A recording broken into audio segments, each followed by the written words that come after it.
देवी देवताओं के मंदिर तो आपने बहुत देखे होंगे, लेकिन क्या आपने कभी किसी सैनिक का मंदिर देखा है?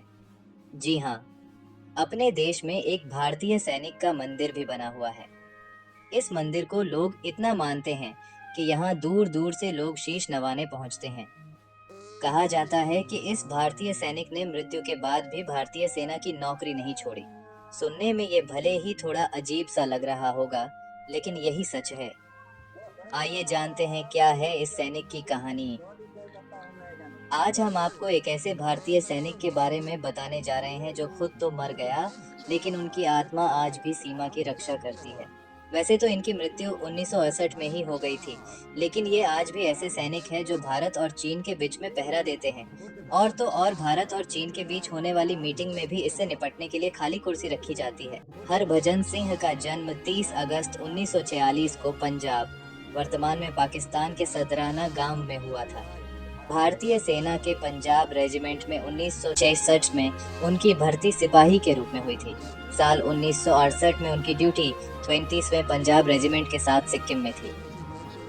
4 अक्टूबर 1968 की बात है, जब खच्चरों का काफिला ले जाते समय नाथुला पास के समीप ही उनका पैर फिसल गया और घाटी में गिरने से उनकी मृत्यु हो गई। पानी का तेज बहाव हरभजन सिंह के शरीर को बहाकर दूर ले गया। जब वे 3 दिनों तक नहीं मिले तो आर्मी के लोगों ने उन्हें भगोड़ा घोषित कर दिया था। इंडियन आर्मी को लगा कि बाबा हरभजन सिंह या तो देश छोड़कर भाग गए हैं या फिर चीनी लोगों ने उन्हें मार दिया है। फिर चौथे दिन बाबा हरभजन सिंह उनके दोस्त के सपने में आए और उसे अपने शरीर का पता बताया था।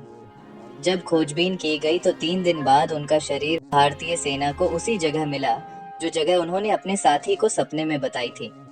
उन्हें बाबा की लाश देख अफसोस हुआ कि उनकी हालत पता न होते हुए भी भगौड़ा कहलाया गया।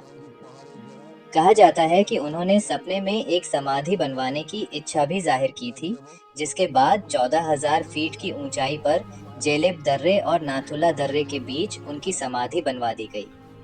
बाबा हरभजन सिंह के मंदिर में उनकी तस्वीर के साथ उनके जूते और बाकी सामान को रखा गया है। भारतीय सेना के जवान मंदिर की चौकीदारी करते हैं और रोजाना उनके जूतों को पॉलिश भी करते हैं। वहां पर तैनात सिपाहियों ने कई बार ऐसा कहा है कि उनके जूतों पर अक्सर कीचड़ या मिट्टी लगी होती है और उनके बिस्तर पर सलवटें भी दिखाई पड़ती हैं। भारतीय सेना और लोगों का ऐसा मानना है कि बाबा हरभजन सिंह की आज भी यहाँ सूक्ष्म उपस्थिति है और वो देश की सरहद की रक्षा करते हैं। कहा जाता है कि मृत्यु के बाद भी बाबा हरभजन सिंह अपनी ड्यूटी निभाते हैं और चीन की सभी गतिविधियों की जानकारी अपने साथियों को उनके सपने में आकर देते हैं। सेना का भी बाबा हरभजन के प्रति इतना विश्वास है कि उन्हें बाकी सभी सैनिकों की तरह वेतन, 2 महीने की छुट्टी आदि सभी सुविधाएं दी जाती हैं। हालांकि अब बाबा हरभजन सिंह रिटायर हो चुके हैं। 2 महीने की छुट्टी के दौरान बकायदा ट्रेन में उनके घर तक की टिकट बुक करवाई जाती है और स्थानीय लोग उनका सामान लेकर उन्हें रेलवे स्टेशन तक छोड़ने जाते हैं। नाथुला में जब भी भारत और चीन के बीच फ्लैग मीटिंग होती है तो चीनी सेना बाबा हरभजन के लिए अलग से एक कुर्सी भी लगती है। बाबा हरभजन सिंह का मंदिर भक्तों के लिए एक प्रमुख धार्मिक स्थल है। यहाँ पर आने वाले लोग अपनी मनोकामनाओं को पूरा करने के लिए प्रार्थना करते हैं और बाबा हरभजन सिंह की आत्मा को श्रद्धांजलि देते हैं। हर साल 4 अक्टूबर को उनकी पुण्यतिथि पर मंदिर में खास कार्यक्रम होते हैं। ये दिन उनकी याद में विशेष रूप से मनाया जाता है। सिक्किम के लोगों और वहाँ पर तैनात सैनिकों से अगर आप सवाल पूछेंगे तो वो कहेंगे कि हाँ, ऐसा पिछले 48 सालों से लगातार हो रहा है। उन सब का मानना है कि पंजाब रेजिमेंट के जवान हरभजन सिंह की आत्मा पिछले 48 सालों से लगातार देश की सीमा पर रक्षा कर रही है।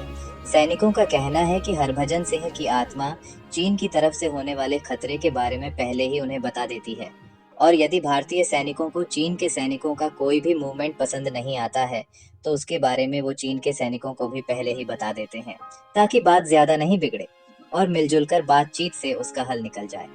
सरहद पर बाबा हरभजन सिंह की मौजूदगी पर देश के सैनिकों को पूरा विश्वास है।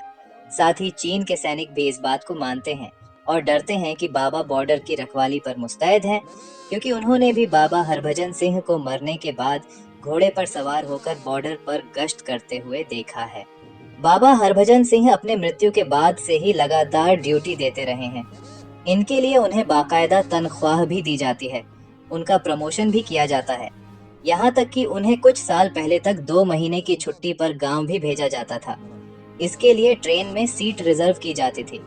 3 सैनिकों के साथ उनका सर समाज उनके गांव भेजा जाता था तथा 2 महीने पूरे होने पर फिर वापस सिक्किम लाया जाता था।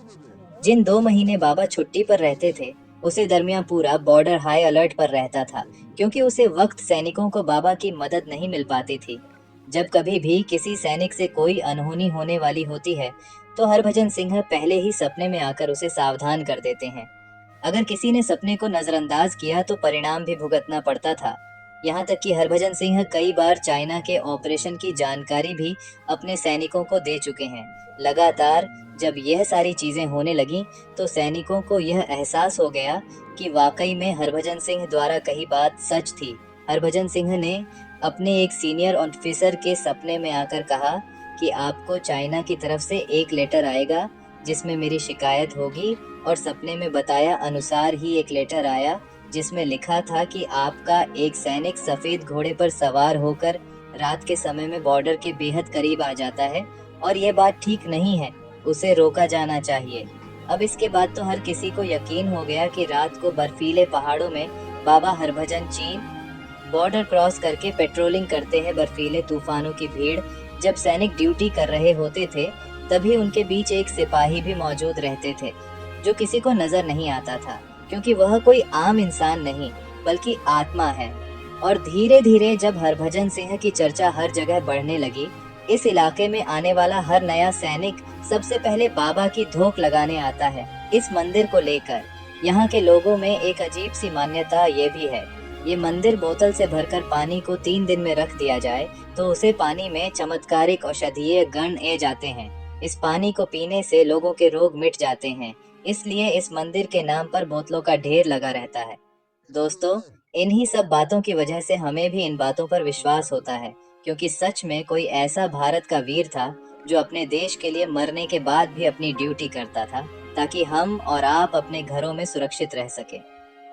सैनिक मानते हैं कि उन्होंने क्षेत्र की पेट्रोलिंग की जिम्मेदारी संभाली है और उनका उपस्थिति सैनिकों के लिए शुभ है।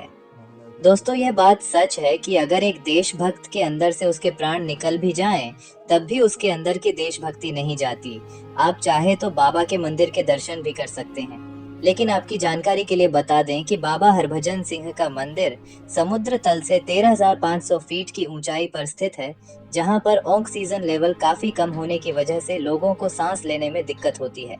अगर आपके अंदर भी बाबा हरभजन सिंह की तरह सच्ची देशभक्ति है, तो इस वीडियो को लाइक कीजिए और वीडियो को अपने दोस्तों के साथ शेयर कीजिए और इस चैनल को सब्सक्राइब करना न